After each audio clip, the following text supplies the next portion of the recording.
Nếu bạn đã từng mở MT5 và thấy trong Balenci vẫn còn 10.000 đô, nhưng mà equity thì chỉ còn 2.000 đô, thì bạn đang ở trong một trong những khoảnh khắc căng thẳng nhất của nghề trading và bạn đang tự hỏi rằng tại sao lại có sự chênh lệch lớn như vậy, mình vẫn còn 10.000 đô cơ mà. Và câu hỏi là bạn đã nhìn sai con số. Vì trong giao dịch, Balenci không nói cho bạn biết được điều gì đang thực sự diễn ra và chỉ có equity mới là giá trị thực, là sức khỏe hiện tại của tài khoản của bạn. Và trong video hôm nay thì mình sẽ cùng bạn đi sâu để hiểu rõ rằng Balenci là gì, equity là gì và quan trọng hơn, tại sao một trader chuyên nghiệp chỉ quan tâm đến equity. Đây là channel X Trading, nơi cung cấp những thông tin hữu ích nhất về hoạt động trading trên sàn Xnet. X Trading là đối tác phát triển hàng đầu của Xnet tại Việt Nam. Nếu bạn là người mới đến với X Trading, hãy bấm vào nút đăng ký kênh để có thể nhận được những video mới nhất mà X Trading phát hành. Nếu có thắc mắc nào, hãy để lại bình luận bên dưới video này. Team X Trading sẽ giải đáp bạn trong thời gian sớm nhất. Hướng dẫn đăng ký tài khoản và các thông tin update mới nhất về sàn Xnet chúng tôi có để trong phần mô tả và bình luận ghim của video. Ngoài channel mà bạn đang tìm hiểu, bạn có thể truy cập vào website của kênh X Trading để tìm hiểu những thông tin về sàn Xnet. Đường link của website tôi có để trong phần bình luận ghim hoặc trong phần mô tả của video. Balenci chính là con số của quá khứ, là số dư tổng tài khoản mà bạn đang có, chỉ tính khi mà các lệnh đã đóng. Nó không bao gồm lời hoặc lỗ của các lệnh đang chạy. Nói đơn giản thì Balenci chỉ thay đổi khi mà bạn nạp tiền, rút tiền hoặc là đóng một lệnh giao dịch. Nếu ví tài khoản của bạn như một cuốn nhật ký, thì Balenci là trang chép của ngày hôm nay.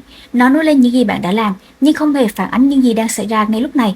Ví dụ bạn đang thấy tài khoản của mình đang có trong Balenci là 10.000 đô. Nhưng nếu equity đang giảm mạnh do các lệnh đang thua thì con số 10.000 đô đó chẳng còn ý nghĩa gì nữa, nó chỉ là một kỷ niệm đẹp trong quá khứ mà thôi. Và equity chính là con số của hiện tại. Equity là vốn chủ sở hữu, là giá trị thực của tài khoản trong thời gian thực. Nó bao gồm tất cả lời hoặc là lỗ thả nổi từ các lệnh đang mở. Và công thức của nó rất là rõ ràng là equity sẽ bằng Balenci cộng cho lời lỗ thả nổi. Nghĩa là bạn chỉ cần một cây nến di chuyển thì equity sẽ thay đổi ngay lập tức. Và nếu như bạn muốn biết được tài khoản của mình thực sự còn bao nhiêu tiền, hãy nhìn vào equity, đó là số tiền mà bạn sẽ có ngay nếu như lúc này bạn đóng toàn bộ các lệnh đang mở.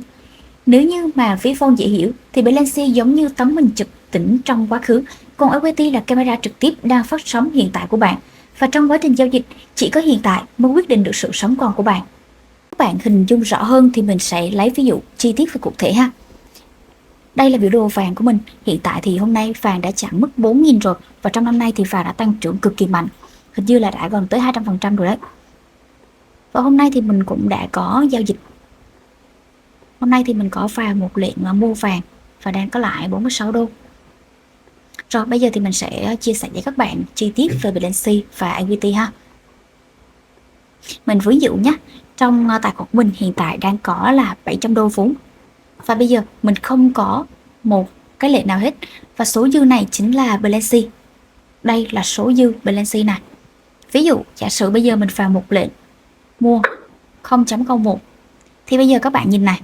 Nó sẽ hiện cho các bạn tiền ký quỹ và còn dư. Còn dư ở đây có nghĩa là equity.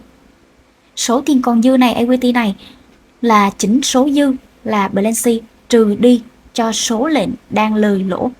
Nó trừ đi 0.0 mấy đây thì nó sẽ hiện ra còn cái số dư. Và tiếp theo nữa đây là tiền ký quỹ, là số tiền mà bạn ký quỹ để thực hiện một lệnh mua này. Đấy, đó là ví dụ cụ thể về Balenci và equity.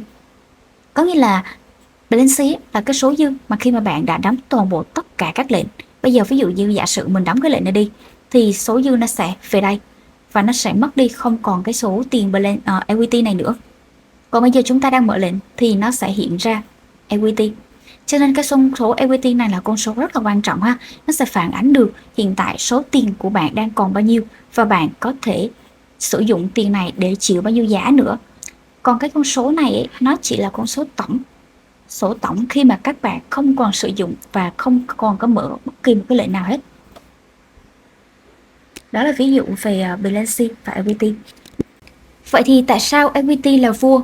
Equity sẽ quyết định sức khỏe của tài khoản của bạn. Hãy nhớ rằng công thức sinh tồn của mỗi trader là margin level bằng equity chia cho margin và nhân với 100.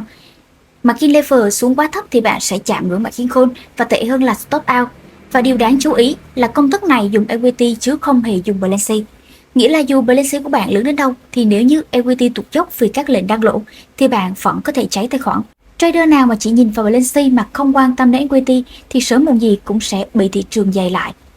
Equity quyết định khả năng mở lệnh mới. Một công thức khác mà trader cần phải thuộc lòng đó là free margin sẽ bằng equity trừ cho margin. Free margin chính là vốn tự do để bạn có thể mở thêm lệnh mới. Nếu như bạn đang giữ lệnh thua lỗ lớn thì equity sẽ giảm mạnh, free margin sẽ gần như là bằng không. Lúc đó thì bạn không thể mở thêm bất kỳ lệnh nào, dù balance vẫn còn nguyên. Đó chính là lý do vì sao equity mới là giới hạn thật sự cho sức mạnh tài khoản của bạn trên sàn. Và tư duy của một trader chuyên nghiệp, những nhà giao dịch có kinh nghiệm luôn quản lý rủi ro dựa trên equity, không phải là balance. Nếu như họ đặt cược 1% cho mỗi giao dịch thì 1% đó chính là theo equity hiện tại. Một số quỹ đầu tư còn sử dụng chiến lược equity stop out, tức là nếu như mà tổng equity giảm xuống một mức nhất định thì toàn bộ vị thế sẽ được đóng để bảo vệ tài khoản của bạn. Họ hiểu rằng equity chính là mạch máu của tài khoản, còn balance chỉ là tấm bảng ghi điểm đã cũ. Và tóm lại là đừng để con số đánh lừa bạn. Hãy nhìn balance như một thước đo thành công. Balance chỉ là những dấu vết của những gì bạn đã từng có, còn equity là hiện tại và tương lai và sự thật về sức khỏe tài chính của bạn. Nếu như bạn muốn tồn tại lâu trong thị trường trading này thì hãy tập thói quen luôn theo dõi equity. Mọi chiến lược quản lý vốn, kiểm soát rủi ro hay là quyết định vào, ra lệnh đều nên xoay quanh trong con số này. Vì chỉ khi bạn biết mình thực sự đang ở đâu thì bạn mới có thể đi xa hơn. Trên đây là toàn bộ nội dung về equity và balance. Nếu như bạn thấy video này hữu ích, hãy để lại một like, đăng ký kênh và bật chuông thông báo để không bỏ lỡ những chia sẻ tiếp theo của mình nhé.